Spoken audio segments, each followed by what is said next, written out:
For president, but Elizabeth Warren is already acting like she's the president. The 2020 hopeful wrote a letter to the CEO of JP Morgan demanding he and other business leaders support her agenda to remake American capitalism.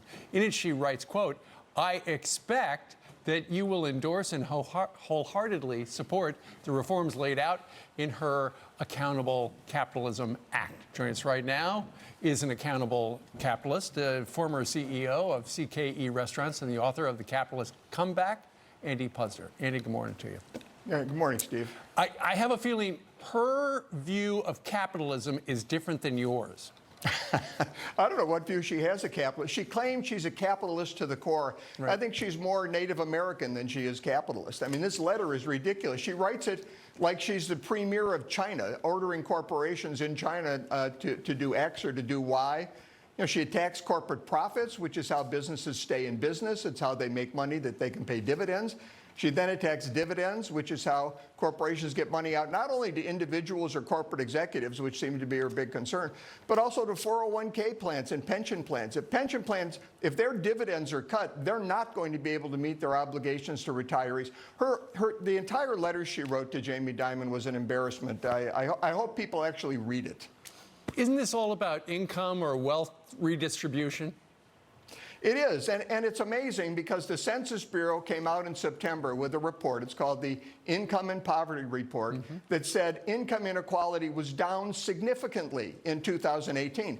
People's wages are up. There are more people working than have ever worked in the history of this country. They're making more money. They're taking home more money because of the tax cuts. Right. Income inequality is shrinking. So what she wants to do would hurt the economy. It would hurt workers. It would increase income inequality. It would do all of the things that she says she's opposed to. Well, let's go ahead and put up some of the bullet points regarding her Accountable Capitalism Act.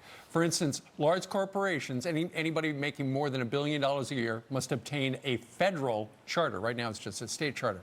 Worker representatives make up 40% of the boards. That's interesting. Restrict sales of company shares by directors and officers, and courts must obtain shareholder and board approval for political expenditures. What do you make of the part where she says worker representatives must comprise 40% of the board? Well, does she want to put corporate executives on the boards of the unions to balance things out? I mean, the idea with corporate boards are that they're supposed to keep the company profitable.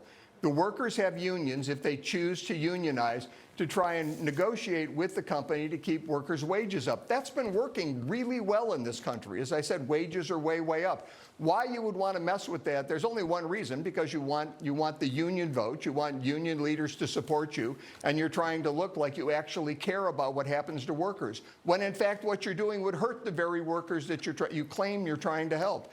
She doesn't get it.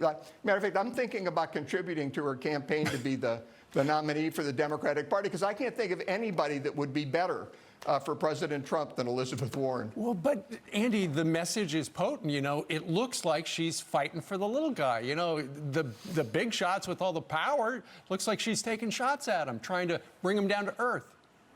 It does look like that, but I think once you get into the campaign, once people start writing opinion pieces about what she says, once we have shows like yours, like this one, where we talk about the policies that she's trying to implement, once she gets on a debate stage with President Trump, she's going to look like the unsophisticated, truly unsophisticated economically person that she is. I mean, the things that she's proposing, I think Americans know, the things she's proposing would actually hurt them. Now, there may be some people who believe this, and I think it's important for her to say these things in a Democratic primary, because the Democratic Party's gone so far to the left.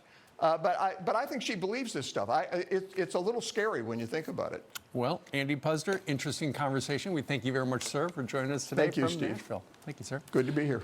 Good to have you. All right, it's exactly...